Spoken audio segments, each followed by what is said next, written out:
الرحمن الرجيم بسم الله الرحمن الرحيم الذين آمنوا يقاتلون في سبيل الله والذين كفروا يقاتلون في سبيل الطاغوت فقاتلوا أولياء الشيطان إن كيد الشيطان كان ضعيفا صدق الله العظيم.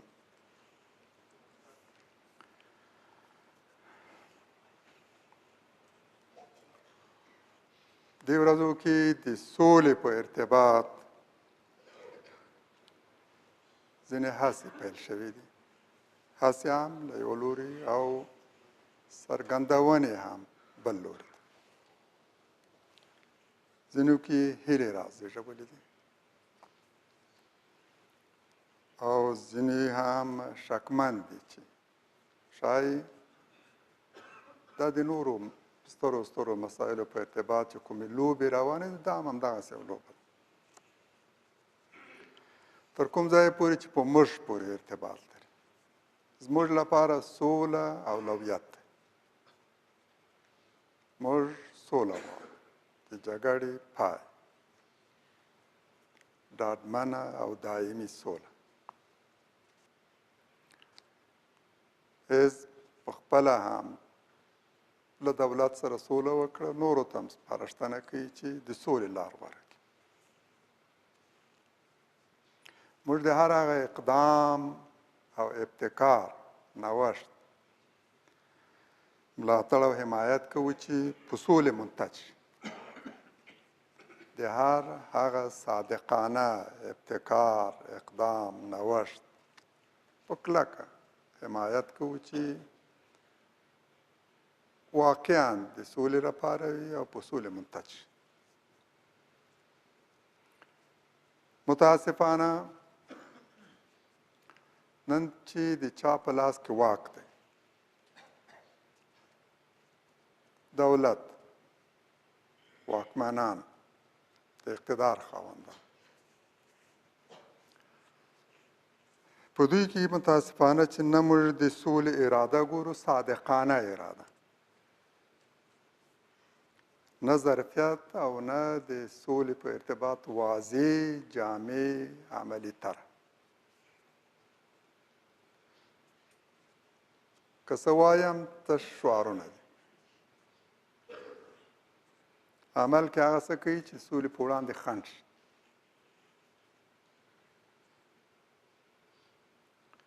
داسې معلومیږي چې دوی له وسلوالو مخالفینو سره د سولې په ارتباط غواړي هماغه لوبه وکړي چې له حزب اسلامي سره یې وکړه.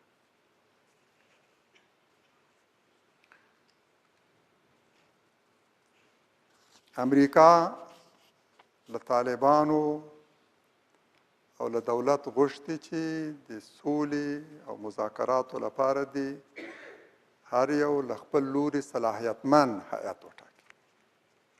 دولت هم باید داسې یو هیات وټاکي چې هغه ته صلاحیت وسپاري چې د سولې په ارتباط وروستۍ پرېکړه هماغه وکړي او هغه له وسلوالو مخالفینو سره مذاکراتو ته کښېني. په ځواب کې دولت یو ځل دغسې هیات اعلان کړ چې هیڅ چا هغه ونه منل، حتی د امریکا د حکومت د استازي په شمول هیڅ چا دا هیات د دې جوګه او وړ ونه ګڼلو چې کولی شي د سولې په ارتباط څه وکړي. دولت مجبور شي چې په دې کې بیا کتنه وکړي. بل هیات یې وټاکو او دې ته هم د مشورتی بورد نوم ورکړ، د سولې مشورتی بورد، او په دې کې هم یو لوی لښکر ونیول، پرته له دې چې د کوم معیارونو له مخکې د دې غړي وټاکي.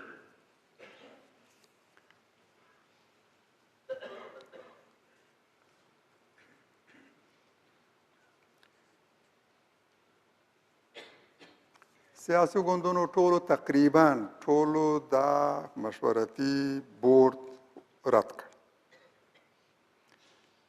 له دولتي ټیم پرته هیڅ چا په هغه کې د ګډون لپاره زړه ښه نه کړ. ورځ یې ټاکلې وه، په هغه ورځ هېڅوک هم حاضر نه شو چې په غونډې کې برخه واخلي. زموږ سپارښتنه مشوره مسؤلینو ته هغه چې په رښتیا سوله غواړي، هغه چې د جنګ په دوام کې خپلې ګټې لټوي او د سولې په وړاندې تر ټولو زیات او لوی خنډ هغوی دی. وسلوال مخالفین هم دوی جنګ ته اړ کړي. د سولې په ارتباط چې هر ابتکار کېږي، دوی په وړاندې خنډونه موانع را پیدا کړي. هغوی ته نه، هغه چې واقعا سوله غواړي. هغو ته مو مشوره او سپارښتنه دا ده چې واقعا یو ځواکمن او صلاحیتمن هیئت جوړ کړي او د سولې موضوع په بشپړه توګه هغه ته وسپاري. بشپړ اختیار له همدې هیئت سره وي چې د سولې په ارتباط څنګه مذاکره کوي، څنګه یو مرکچي هیئت ټاکي، په کومو مسایلو باندې له وسلوالو مخالفینو سره روغه جوړه کولی شي. کامل صلاحیت باید دې هیئت ته وسپارل شي. دې نوم هم باید مشورتي بورد نه وي.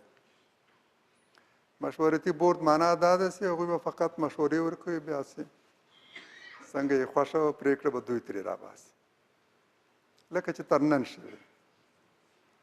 مشورتي بورد نه، بلکې یو صلاحیتمن هیئت چې که څوک غواړي د سولې په ارتباط له دولت سره، له افغان ولس سره د دولت تر سلطې لاندې سیمې استوګنو سره سوله وکړي، نو له همدې هیئت سره دا مرجع باید مشخص وي او د واک او صلاحیت خاوند وي. وروستی تصمیم باید همدا ونیسي. داسې نه چې یو لوری مشوره ورکوي، بیا وروستی تصمیم واکمنان په خپله نیسي. د دې هیئت غړي هم باید هغه وي چې سولې ته ژمن وي.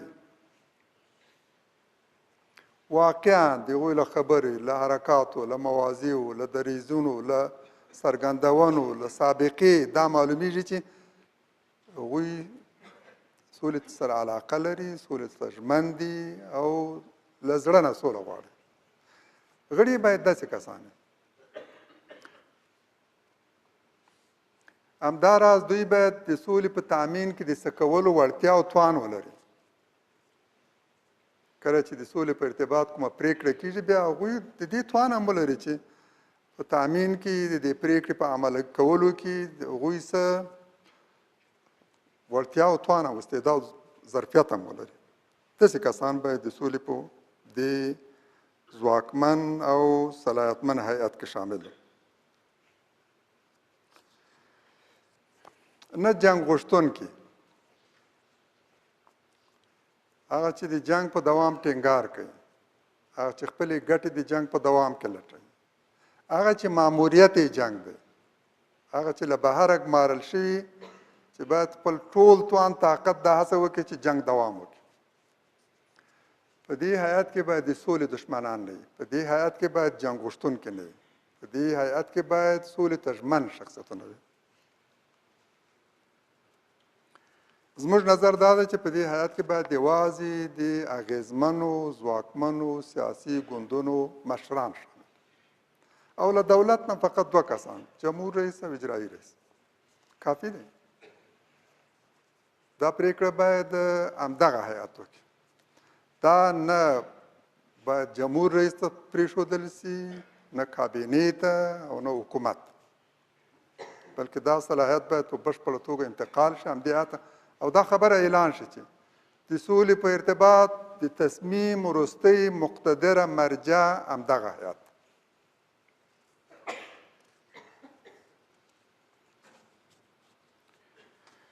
خو له وضعیته داسې معلومیږي چې دولت متاسفانه د سولې په ارتباط هم همغه څه کول غواړي چې د نورو سترو ملي مسایلو په ارتباط یې کړي دي، مخصوصا د دې پارلماني انتخاباتو په ارتباط چې دوی څه وکړل، غواړي همدغه لوبه یو ځل بیا هم د سولې تر نامه لاندې تکرار کړي.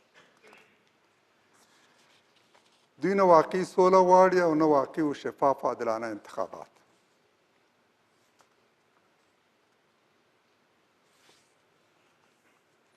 دولت چې له پارلماني انتخاباتو سره کومه لوبه وکړه